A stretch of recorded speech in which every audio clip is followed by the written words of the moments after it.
রাজনৈতিক বা অরাজনৈতিক কারণে যারা কোনো নীতি সহায়তা পায়নি সেসব শিল্প ও উৎপাদন প্রতিষ্ঠানকে অগ্রাধিকারে রেখে এবারও নির্বাচনের আগে খেলাপি ঋণ পুনর্তফসিলের সুযোগ দিচ্ছে বাংলাদেশ ব্যাংক। 30 জুন পর্যন্ত ঋণের উপর 2% হারে নগদ জমা দিয়ে এই সুযোগ পাবে প্রতিষ্ঠানগুলো। অর্থনীতিবিদদের মতে রাজনীতি বা নির্বাচন অংশ নেয়ার সুবিধা যেন প্রাধান্য না পায় পুনর্তফসিলের আড়ালে। বাংলাদেশ ব্যাংক বলছে আগের আমলের মতো রাজনৈতিক মাপকাঠি প্রাধান্য পাবে না। সে বিষয়ে বিস্তারিত আলোচনার জন্য আমাদের সঙ্গে ভার্চুয়ালি যুক্ত হয়েছেন শিল্পোক্তা প্রিন্সি অপারেন্স লিমিটেডের ব্যবস্থাপনা পরিচালক শেখ মোহাম্মদ ড্যানিয়েল। এই সময়ের বাণিজ্যে আপনাকে স্বাগত।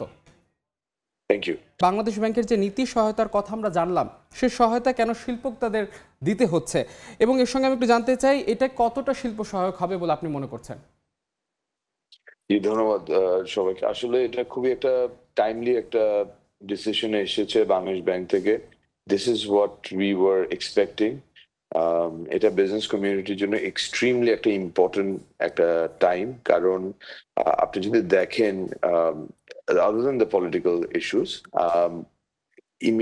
আমরা যদি পাস্ট কয়েকটি ইভেন্ট দেখি, বিফোর কোভিড আপনার the Russian Ukraine war happened এবং immediately after that we had the COVID issue, এবং কোভিড ইস্যুর পরেই কিন্তু আবার আমাদের যে ফরেন এক্সচেঞ্জের যে একটা একটা সিচুয়েশনটা দাঁড়িয়ে গেছে, যেখানের মধ্যে আসলে মাঝখানে কিন্তু কেউ বুঝতে পারছিল না যে কেউ কি এলসি করতে পারবে কি পারবে না। সো র মেটেরিয়ালের জন্য কিন্তু আমরা সবসময় কিন্তু we are dependent on import.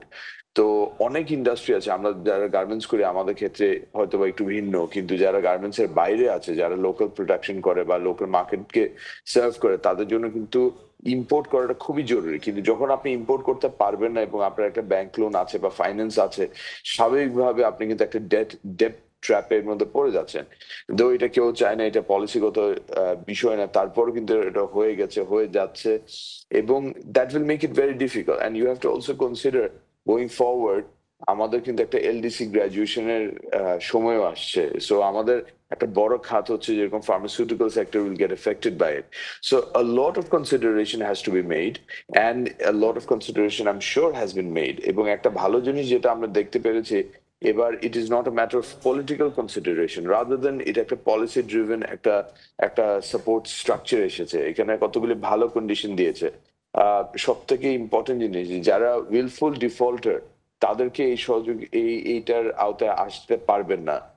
বা যারা এর থেকে আরো ভালো জিনিস যেটা হচ্ছে, যারা কখনো রিস্কেজুল করেনি আগে, তাদের ক্ষেত্রে it will be very easy, তাদেরকে প্রায়োরিটি দেওয়া হবে। That means the policy is directed towards genuine businessmen who got affected systematically due to either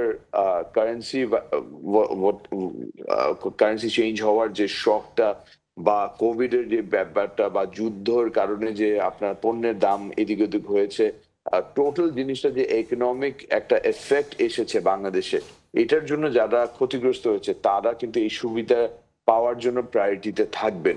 কিন্তু যারা কিন্তু অলরেডি অনেকবার রিস্কেডিউল করেছেন, বা যারা লার্জ বড়োয়ার 300 কোটি টাকার বেশি, আমরা কিন্তু সবসময় দেখি যে যারা বড় বিগ বড়োয়ার্স তাদেরকে কিন্তু ব্যাংকও কিন্তু অন্যভাবে করে। আমরা যখন ব্যাংকে যাই, ধরেন এমডি সাহেবের সাথে দেখা করতে, আমাদের জন্য যত সময় লাগে দেখা করতে, কিন্তু যাদের লোনের সাইজটা বড় হয় তাদের জন্য কিন্তু অনেক সহজ।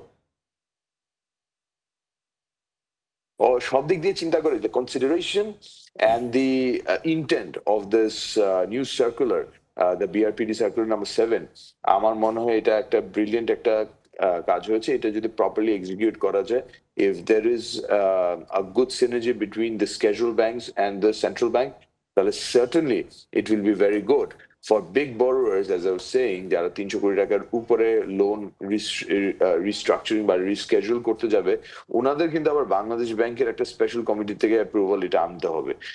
সো ইটস ভেরি ইম্পর্টেন্ট যে যারা স্মল বরোয়ার্স, এসএমইস, তারা সার্ভাইভ করে। বিকজ অ্যাকচুয়ালি যদি দেখেন, এটা পৃথিবীতে সব জায়গায় এসএমইস আর the mister job Daniel, creators. আপনি যে কথাটি বলছিলেন যারা সহায়তা পায়নি তাদেরকে এবার সহায়তা অগ্রাধিকার দেওয়া হবে, তো যারা সহায়তা না পেয়ে এতদিন টিকে ছিল আসলে তাদের আসলে কৌশলটা বা শক্তিটা কি ছিল এতদিন? এটা ভেরিয়াস ম্যাটার। এটা তো আসলে একটা বিশাল বড় ইকোনমিটা ইজ এ বাংলাদেশের ইকোনমি কিন্তু is not a small economy. আপনার একেকটা সেক্টরে একেকটা চ্যালেঞ্জ আছে। আবার একেকজনের একেকটা স্পেশাল আপনার স্কিলও থাকে। অনেকে আছে যারা ব্যবসা করার জন্য কিন্তু ব্যবসা যদি ফাইন্যান্স না নিয়ে যারা ব্যবসা করে তারা কিন্তু সারভাইভ করে গেছে কারণ কস্ট অফ ফান্ড তাদের কে এফেক্ট করেনি।